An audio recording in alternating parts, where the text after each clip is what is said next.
This video is solely dedicated to people like me who used to fear driving in Kerala. Okay, നമ്മളൊട്ട് expect ചെയ്യാത്ത സമയത്തായിരിക്കും autorickshaw ഒരു turn എടുക്കുന്നത്. നമ്മളെയാണല്ലോ മച്ചമ്പി. കൊച്ചിയിൽ drive ചെയ്യാൻ തുടങ്ങിയാൽ ഈ ലോകത്ത് എവിടെയും ഡ്രൈവ് ചെയ്യാൻ തുടങ്ങാമെന്നുള്ളതാണ്. എൻ്റെ ചുറ്റും വണ്ടികൾ, ഞാനാണ് അവിടെ ജാം ഉണ്ടാക്കിയത് എനിക്ക് മനസ്സിലായി. നമ്മുടെ വണ്ടി മാറ്റിയിട്ട് വേണം ഈ വണ്ടികൾക്കൊക്കെ പോവാൻ.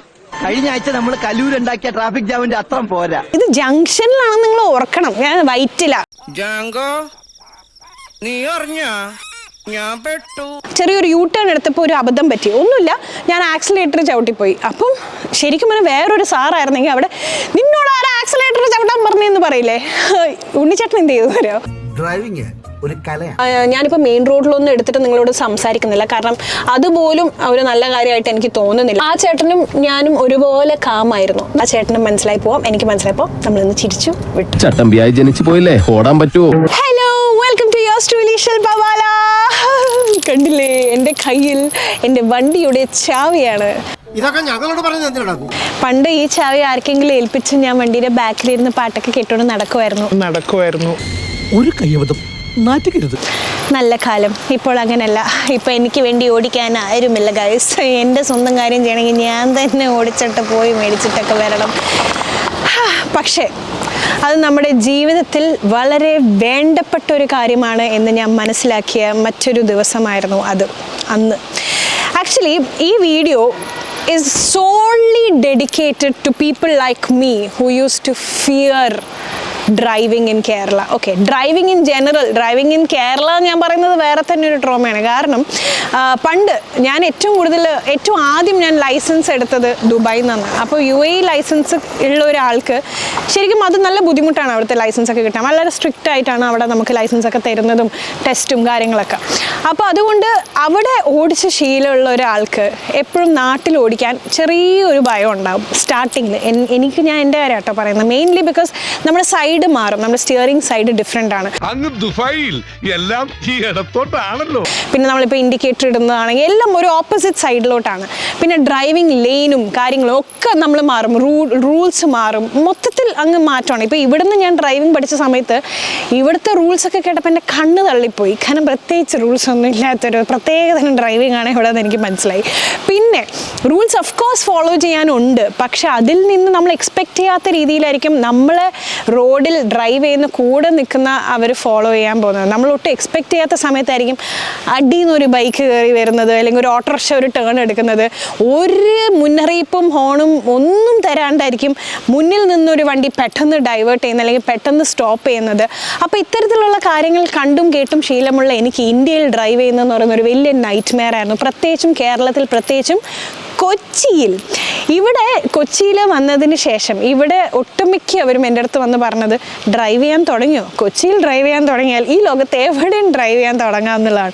ശരിക്കും ഇത് ഞാൻ കേട്ടിട്ടുള്ള ബാംഗ്ലൂരെ കുറിച്ചാണ്. മുമ്പ് ഞാൻ ബാംഗ്ലൂർ പഠിച്ചുകൊണ്ടിരിക്കുമ്പം ബാംഗ്ലൂരിൽ ഡ്രൈവ് ചെയ്യുന്നവർക്ക് ഈ ലോകത്ത് എവിടെയും ഡ്രൈവ് ചെയ്യാം എന്നാണ് ഞാൻ കേട്ടത്. പക്ഷെ ഇപ്പം ഞാനത് തിരുത്തുകയാണ് ഗൈസ്. കൊച്ചിയിൽ ഡ്രൈവ് ചെയ്യുന്നവർക്ക് എവിടെയും ഡ്രൈവ് ചെയ്യാം എന്നാണ് ഞാൻ വിശ്വസിക്കുന്നത്. നമ്മളെക്കുറിച്ച് ആരെങ്കിലും എന്തെങ്കിലും വിചാരിക്കുമോ? അത് ഞാൻ ഭയങ്കരമായിട്ട് ആദ്യത്തെ കുറച്ച് ദിവസം അനുഭവിച്ചു. കാരണം ഞാനങ്ങ് ഒരു ജംഗ്ഷനിൽ പോയിട്ട് അങ്ങനെ നിൽക്കുവാണ് ഇങ്ങനെ. കാരണം എനിക്ക് റൈറ്റ് എടുക്കാൻ പറ്റില്ല, ലെഫ്റ്റ് എടുക്കാൻ പറ്റില്ല, മുന്നിൽ പോകാൻ പറ്റില്ല.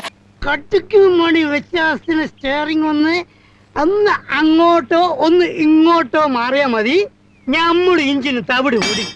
എൻ്റെ ചുറ്റും വണ്ടികൾ, ഞാനാണ് അവിടെ ജാം ഉണ്ടാക്കിയത് എനിക്ക് മനസ്സിലായി. ഞാനൊന്നും ചെയ്തില്ല. മനസ്സിൽ ഒരുപാട് ഭയമുണ്ടായിരുന്നെങ്കിലും ഞാൻ എൻ്റെ ഫേസ് ഇങ്ങനെ കാമായി വെച്ചു. എന്നിട്ട് എൻ്റെ മുമ്പിൽ ഒരു ചേട്ടൻ ഉണ്ടായിരുന്നു. ആ ചേട്ടൻ ചിരിക്കാൻ പെട്ടല്ലേ, ഇനി എന്ത് ചെയ്യും? ആ ചേട്ടനായതുകൊണ്ട് ഭാഗ്യം. ഞാനപ്പം ഒരു മിനിറ്റ് ഇപ്പം ശരിയാക്കി തരാം. എപ്പോഴും ഇങ്ങനെ പറയണമെന്നില്ല, ശരിയാക്കി തന്നാ മതി. എന്നിട്ട് ഞാനൊന്ന് സൈഡ് നോക്കി. ഇച്ചിരി ഇത് ജംഗ്ഷനിലാണെന്ന് നിങ്ങൾ ഓർക്കണം, ഞാൻ വൈറ്റില. ഓക്കെ, അവിടെ നിന്ന് ഒന്നും ചെയ്യാൻ പറ്റത്തില്ല, നമ്മളാണ് അവിടെ അവിടെ ഏറ്റവും വലിയ ബ്ലോക്ക് ഉണ്ടാക്കിയെന്നുള്ള ഫീലിംഗ് ആണ് എനിക്ക് കിട്ടിയത്. ആക്ച്വലി അതല്ല, പക്ഷെ നമുക്ക് അങ്ങനെ ഒരു തോന്നൽ വരും ചുറ്റും വണ്ടി കാണുമ്പോൾ. ഞാൻ മെല്ലെ നൈസായിട്ടൊന്ന് റിവേഴ്സ് എടുത്തു, ബാക്കിൽ ചെറിയ ഗ്യാപ്പ് കിട്ടി. അപ്പം ഞാൻ റൈറ്റ് ഇൻഡിക്കേറ്റർ ഇട്ടു. അപ്പോൾ റൈറ്റ് ഇൻഡിക്കേറ്റർ ഇട്ടുമ്പം ഈ ചേട്ടൻ വിചാരിച്ചു ഓക്കെ അപ്പോൾ റൈറ്റിലോട്ടാണല്ലോ, അപ്പം ഞാനൊന്ന് മാറിക്കൊടുത്തേക്കാം. ആ ചേട്ടനൊന്ന് മാറി തന്നു. അങ്ങനെ ഞാൻ ചിരിച്ചുകൊണ്ടും കെഞ്ചിക്കൊണ്ടൊക്കെയാണ് ഞാൻ എൻ്റെ എല്ലാ കോ ഡ്രൈവേഴ്സിനോട് ഞാൻ കാണിച്ചത്. ആ മുഖം വെച്ചുകൊണ്ട് ആരായാലും ഒന്ന് തോന്നിപ്പോ പാവം കുട്ടി ആദ്യമായിട്ട് ഓടിക്കാം പോട്ടെ എന്ന്. പക്ഷെ ആ സമയത്ത് നമ്മൾ എന്താ ഇതൊന്ന് കാണിച്ചു കഴിഞ്ഞാൽ മുമ്പിലിരിക്കുന്ന ആൾക്ക് അതിനേക്കാളും ദേഷ്യം വന്ന് ചിലപ്പോൾ എന്തും ചെയ്തു എന്നിരിക്കും. സോ അതാണ് ഫസ്റ്റ് കാര്യം. ആൾക്കാർ എന്ത് വിചാരിക്കുന്നു, എന്ത് തോന്നുന്നു എന്നുള്ളത് നമ്മുടെ മനസ്സിൽ നിന്ന് അങ്ങ് എടുത്ത് കള. ഇവിടെയുള്ള സകല ആൾക്കാർക്കും തിരക്കാണ്, എല്ലായിടത്തും പോകാൻ തിരക്കാണ്. പക്ഷെ നമ്മൾ നമ്മുടെ സ്പീഡിൽ മെയിൻറ്റെയിൻ ചെയ്ത് പോകണം. അത് തിരക്കാണെങ്കിൽ അവർ പൊക്കോട്ടെ, അവർ നമ്മൾ മുന്നിലേ കൂടെ അങ്ങ് പൊക്കോട്ടെ, അതിന് കുഴപ്പമില്ല. ഓക്കെ, ബാക്കിൽ കിടന്നുകൊണ്ട് ഹോൺ അടിച്ച് എന്തോന്ന് ഇത്രയും സ്ലോ ആയിട്ടെന്നൊക്കെ ചോദിച്ചുകൊണ്ടിരിക്കും. ചിലപ്പോൾ സൈഡിൽ കൂടി ഇങ്ങനെ വരുമ്പോൾ നമ്മളെ നോക്കിയിട്ട് എന്താണെന്ന് പൊക്കൂടെ എന്ന് ചോദിച്ചുകൊണ്ടിരിക്കും. അപ്പോൾ നമ്മൾ എന്ത് ചെയ്യണമെന്നറിയാം, തിരിച്ചു കൊടുക്കാം. പിന്നെ നേരെ വീണ്ടും നോക്കി ശാന്തമായി പാട്ടും പാടി ഡ്രൈവ് ചെയ്യാം. സുന്ദരമാണി സ്വപ്നം വിടരും ഗ്രാമം. ഇന്ത്യയിൽ ആദ്യമായിട്ട് ഡ്രൈവ് ചെയ്യുകയാണെങ്കിൽ ആദ്യം വേണ്ടുന്ന ഒരു കാര്യം എന്താണെന്നറിയോ, നല്ലൊരു ഡ്രൈവിംഗ് ടീച്ചർ. അതിപ്പോൾ നിങ്ങൾ മുമ്പ് ഡ്രൈവിംഗ് ചെയ്തിട്ടില്ല എന്നിരിക്കട്ടെ, ഞാൻ പറയുന്നത് നിങ്ങൾക്ക് ഒരുപാട് ഡ്രൈവിംഗ് സ്കൂൾസിലൊക്കെ നമുക്ക് ഓപ്പർച്യൂണിറ്റീസ് ഉണ്ട്. പക്ഷേ അവിടെ എന്ത് സംഭവിക്കുന്നതെന്ന് വെച്ചാൽ മിക്ക ഡ്രൈവിംഗ് ടീച്ചർമാരും ഭയങ്കര സ്ട്രിക്റ്റ് ആണ്.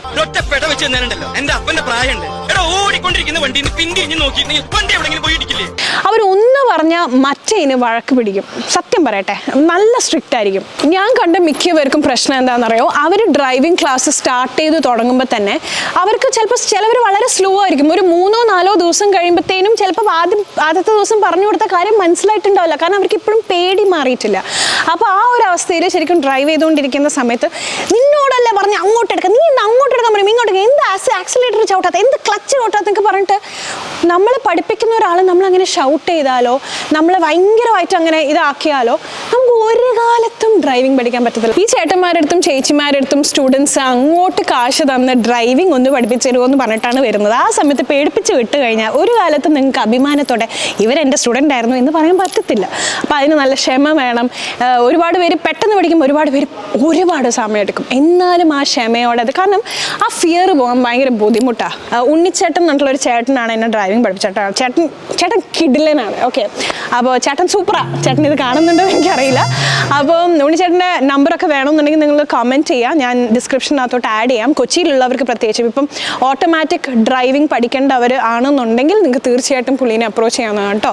ഇതൊരു പെയ്ഡ് പ്രൊമോഷനോ അതോ ഇതൊന്നല്ല. ഉണ്ണിച്ചേട്ടൻ പാവാണ്, ഉണ്ണിച്ചേട്ടൻ നല്ലതാണ്. അതുകൊണ്ടാണ് ഞാൻ ഉണ്ണിച്ചേട്ടനെ റെക്കമെൻഡ് ചെയ്യുന്നത്. പുള്ളി എന്നെ ഫസ്റ്റ് ഡേ തന്നെ മെയിൻ റോഡിലേക്ക് കൊണ്ടുപോയി. ഞാൻ പറഞ്ഞു ചേട്ടാ ആയോ? അപ്പം ഞാനില്ലേ ശില്പ ഒന്നും ആലോചിക്കണ്ട, നമ്മൾ അതൊക്കെ പറഞ്ഞപ്പോൾ ഞാൻ റിയലൈസ് ചെയ്തിട്ട് പോലും ഇല്ല ഞാൻ ഡ്രൈവ് ചെയ്യണമെന്ന്. ഇടയ്ക്ക് എന്തോ ഒരു ചെറിയൊരു യൂ ടേൺ എടുത്തപ്പോൾ ഒരു അബദ്ധം പറ്റി. ഒന്നുമില്ല, ഞാൻ ആക്സിലേറ്റർ ചവിട്ടിപ്പോയി. അപ്പം ശരിക്കും പറഞ്ഞാൽ വേറൊരു സാറായിരുന്നെങ്കിൽ അവിടെ നിന്നോട് ആരാ ആക്സിലേറ്റർ ചവിട്ടാൻ പറഞ്ഞെന്ന് പറയില്ലേ. ഉണ്ണിച്ചേട്ടൻ എന്ത് ചെയ്തു അറിയോ, പുള്ളി ഞാൻ ആക്സിലേറ്റർ അങ്ങ് ചവിട്ടി ദേ അവർ നോക്കണ്, എന്തിനു ചവിട്ടണ്ട, അതൊന്നും ചവിട്ടേണ്ട ആവശ്യമില്ല, യൂ ടേൺ എടുത്ത് കഴിഞ്ഞ് നമ്മളൊക്കെ പോകാൻ തുടങ്ങുമ്പോൾ ആക്സിലേറ്റർ ഇട്ടാൽ മതി, ഇപ്പം ബ്രേക്ക് അങ്ങ് വിട്ടാൽ മതി. ഇത്ര ഉണ്ടായിരുന്നുള്ളൂ. അപ്പം ഞാൻ പറഞ്ഞു കൊള്ളാലോ. പിന്നെ അതിന് ശേഷം ഒരു യൂ ടേൺ കാണുമ്പോൾ ഞാൻ ഞെട്ടാൻ തുടങ്ങി. അയ്യോ ചേട്ടാ യൂ ടേൺ. അപ്പോൾ ഇന്ന് നമ്മളൊരു 10 യൂ ടേൺ എടുത്തിരിക്കും ശില്പാന്ന്. ഞാൻ അന്നൊരു 14 എടുത്തു, ഞാൻ പോലും അറിഞ്ഞില്ല. എന്നിട്ട് 3-ാമത്തെ ദിവസമായപ്പോൾ ചേട്ടൻ പറഞ്ഞു ഇപ്പം യൂ ടേണിൽ എക്സ്പെർട്ട് ആയാലോ. അപ്പോൾ അതാണ് നമ്മൾക്ക് ഒരാൾ തരുന്ന കോൺഫിഡൻസിനെ ബേസ് ചെയ്തിട്ടിരിക്കും നമ്മളെ ഡ്രൈവിംഗ് സ്കിൽസും നമ്മുടെ എല്ലാം അങ്ങോട്ട്. ചെറിയ കുട്ടികൾ വരെ ഈ കൊച്ചി റോഡ്സിലൊക്കെ ഇങ്ങനെ ഓടിച്ചു പോകുമ്പോൾ ഞാൻ ഭയങ്കര അഡ്മയർ ചെയ്തിട്ടുണ്ട്. പിന്നെ ഞാൻ വിചാരിച്ചു എൻ്റെ മൈൻഡ് ബ്ലോക്ക് ആയിരുന്നു പ്രശ്നം എന്നുള്ളത്. സോ നല്ലൊരു ട്രെയിനറിനെ കണ്ടുപിടിക്കുക. ഒരു 5-6 ദിവസം ഓട്ടോമാറ്റിക്കാണ് ഞാൻ ഓടിക്കുന്നത്, മാനുവലാണ് ഞാൻ ഇന്ത്യയിൽ പഠിച്ചതെങ്കിൽ പോലും എനിക്ക് പ്രിഫർ ചെയ്യുന്ന ഓട്ടോമാറ്റിക്കാണ്. അപ്പോൾ അതുകൊണ്ട് നിങ്ങൾക്ക് അതാണ് ഞാൻ റെക്കമെൻഡ് ചെയ്യുന്ന. എന്താ പറയുക, ബ്ലോക്കിൽ നിന്നും ട്രാഫിക്കിൽ നിന്നൊക്കെ easy to use, easy to manage ഒക്കെ അത് തന്നെയാണ്. പക്ഷേ ഒരുപാട് ഹാർഡ് കോർ ഡ്രൈവിംഗ് ഇഷ്ടപ്പെടുന്ന, ഇപ്പം മാളും ഒക്കെ മാനുവൽ ഇഷ്ടപ്പെടുന്ന ഒരു ഡ്രൈവർ, ഫീമെയിൽ ഡ്രൈവറായിട്ടാണ് എനിക്ക് തോന്നുന്നത്. അവർക്ക് നല്ല ഗിയറൊക്കെ മാറ്റി കളിച്ചൊക്കെയാണ് ഇഷ്ടം. അങ്ങനെയുള്ള കുറേ പേരുണ്ട്. എന്നെ പോലത്തെ ആകെയുള്ള ഉദ്ദേശം പോകേണ്ട സ്ഥലത്ത് എത്തുക, ഈസി ആയിട്ട് എത്തുക എന്നുള്ളതാണെന്നുണ്ടെങ്കിൽ ഗോ ഫോർ എന്താ പറയുക ഓട്ടോമാറ്റിക്. അപ്പം ആ ഒരു സ്റ്റാർട്ടിങ് ട്രബിൾ മാറ്റി കിട്ടിയാൽ എനിത്തിങ് ഈസ് പോസിബിൾ. ഓക്കെ, അപ്പം നമുക്ക് നമ്മുടെ വണ്ടിയിലോട്ട് പോയാലോ, കുറച്ച് നേരം ഡ്രൈവ് ചെയ്തുകൊണ്ട് നമുക്ക് സംസാരിക്കാം. And this is solely dedicated to all those wonderful people who have driving licence but ആ ഒരു ധൈര്യം ഇതുവരെ വരാത്തവർക്ക് വേണ്ടി മാത്രം. പക്ഷേ ഈ വീഡിയോയിലൂടെ ഞാൻ പറയുന്നു, നിങ്ങൾ ആ സ്റ്റെപ്പ് എടുത്തേ പറ്റുള്ളൂ. കാരണം ഒരു 2-3 ദിവസത്തെ കാര്യമുള്ളൂ. നിങ്ങൾ ആ മെയിൻ റോഡിലൊന്ന് ഈ ക്ഷമയുള്ള ആരെങ്കിലും കൂടെ ഇരുത്തുക, സേഫ് ആയിരിക്കും. അതായത് സ്പീഡ്, നമ്മുടെ സ്പീഡ് പ്രധാനപ്പെട്ട കാര്യം. ആദ്യം തന്നെ നമ്മളങ്ങ് ഓവർ സ്പീഡിലോ അല്ലെങ്കിൽ ഒരു 50-ലോ 60-ലോ പോകേണ്ട ആവശ്യമില്ല. നിങ്ങൾ 20 നിന്ന് തുടങ്ങും. നിങ്ങളുടെ ബാക്കിൽ നിന്ന് 100 പേര് ഹോൺ അടിക്കട്ടെ, തെറി വിളിക്കട്ടെ, ചീത്ത വിളിക്കട്ടെ, കുഴപ്പമില്ല, നമ്മൾ എന്നാലും പോവുക. പതുക്കെ പതുക്കെ പതുക്കെ നമുക്കതങ്ങ് ശരിയായിക്കോളും. പിന്നെ നമ്മൾ വേറൊരാട് എന്താ ഏട്ടാ ഇങ്ങനെ പോകുന്നതെന്ന് ചോദിക്കുന്നത് വരെ നമ്മൾ നന്നായി തന്നെ ഡ്രൈവ് ചെയ്യാൻ പഠിക്കും.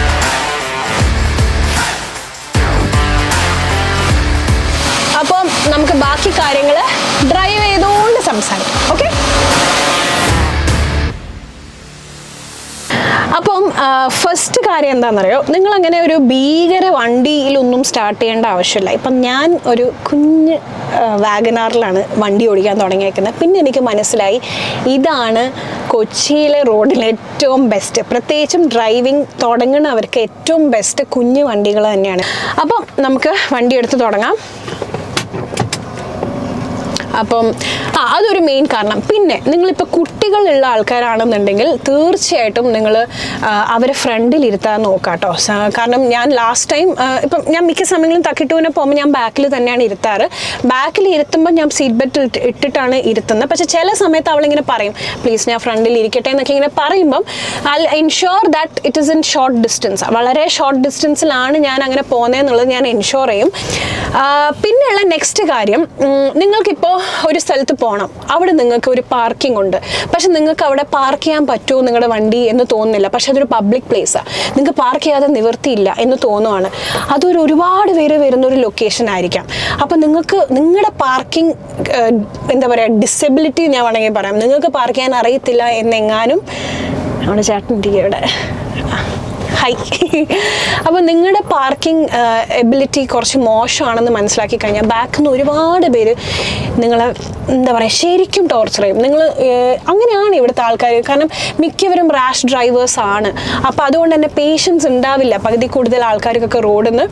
അപ്പോൾ അതുകൊണ്ട് നിങ്ങൾ സമാധാനത്തിൽ നിൽക്കുക. ഞാൻ പറയുന്നത് ഇപ്പം നിങ്ങളെ അവരൊക്കെ കാണാൻ പറ്റുന്നുണ്ടെങ്കിൽ നിങ്ങൾ അങ്ങോട്ട് അവർക്കൊരു എന്താ പറയുക ഒരു ഭയങ്കര ദേഷ്യപ്പെട്ടിട്ടുള്ള എക്സ്പ്രഷനൊന്നും കൊടുക്കാതിരിക്കുക. നിങ്ങൾ പീസ്ഫുൾ ആവുക, കാം ആവുക, അവർ തന്നെ അത് കാമായിക്കോളും. അപ്പോൾ അങ്ങനെയുള്ള സ്ഥലത്ത് നിങ്ങൾക്ക് പാർക്ക് ചെയ്യാൻ ബുദ്ധിമുട്ട് എന്നൊക്കെ ഉണ്ടെങ്കിൽ നിങ്ങൾ വളരെ കൂളായിട്ട് ഇരിക്കണം കേട്ടോ.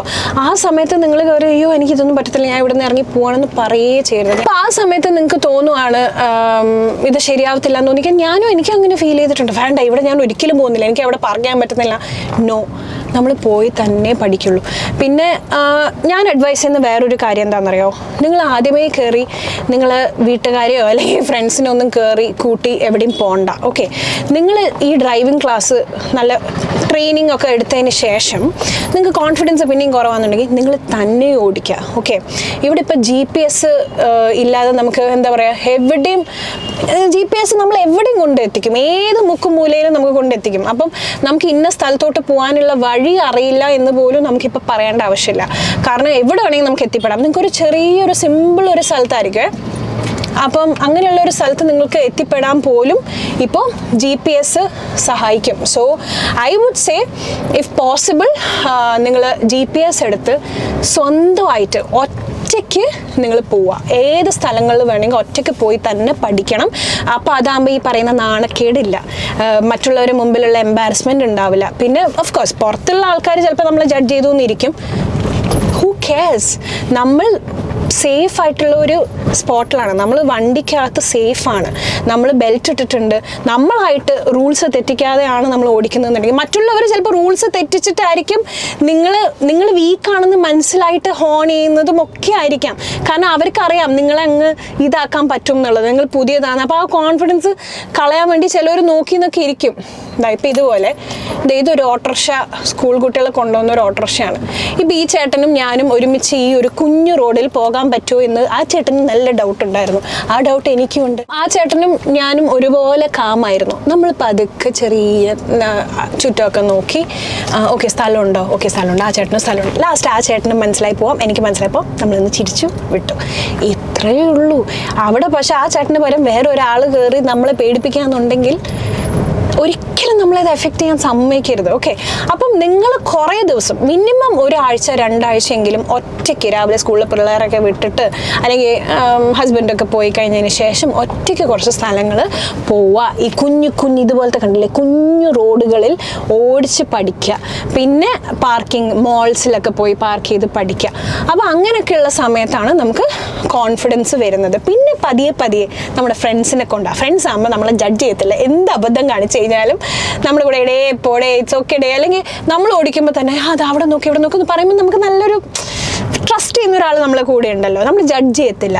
അതുപോലെ പതുക്കെ ഫ്രണ്ട്സും ഫാമിലീനൊക്കെ എടുത്ത് തുടങ്ങി നിങ്ങൾ വിചാരിക്കുന്നതിനെക്കാട്ടി മുമ്പ് തന്നെ നിങ്ങൾക്കൊരു കിഡിലൻ ഡ്രൈവർ ആവാൻ പറ്റും.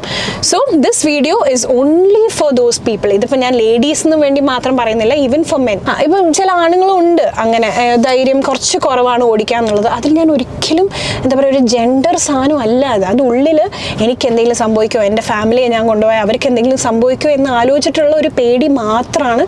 And that is completely normal. അപ്പോൾ ആ പേടി കടക്കണമെങ്കിൽ face the fear. If you need to get rid of that fear, face the fear. Okay, so ഇത് ഒരു വളരെ ഷോർട്ട് ആൻഡ് ക്വിക്ക് വീഡിയോ ആയിരുന്നു for those people who really wanted to know how I did it. 2 വർഷം മുമ്പുള്ള എൻ്റെ video നിങ്ങൾ കണ്ടിട്ടുണ്ട്. ഞാൻ മൃദുവിൻ്റെ കൂടെ വണ്ടി ഓടിക്കുന്ന വീഡിയോ നിങ്ങൾ കണ്ടിട്ടുണ്ട്. ഞാനാണോ ഇപ്പോൾ ഉള്ളത്? അല്ല. അപ്പോൾ അതിന് ദൈവത്തിന് നന്ദി, എനിക്ക് കിട്ടിയ ധൈര്യത്തിന് നന്ദി, തക്കിട്ടൂനും നന്ദി. കാരണം പിന്നെ അതുപോലെ വിഷ്ണുവേട്ടൻ തന്നെയാണ് എന്നെ ഇങ്ങനെ സെൽഫ് ഡിപ്പെൻഡൻ്റ് ആക്കാൻ പഠിപ്പിച്ചത്. So I really thank him also for that. So it really is a must. Okay, driving is ഒരു നമ്മളെ ബക്കറ്റ് ലിസ്റ്റിൽ നമ്മൾ ടിക്ക് ചെയ്യണം. നമ്മൾ സ്കൂളിൽ പോകുന്നോ ഇല്ലയോ എന്ന് നമ്മൾ ടിക്ക് ചെയ്തില്ല. സ്കൂളിലേക്ക് എന്തിനാണ് നമ്മൾ വിടുന്നത്? നമ്മൾ ജീവിക്കാൻ വേണ്ടിയിട്ടല്ലേ. അതുപോലെ ഡ്രൈവിംഗ് അത്രയും ഇമ്പോർട്ടൻ്റ് ആണ് to survive in this world. So that's it for today. Hope you enjoyed this vlog and see you guys in the next video. Bye by.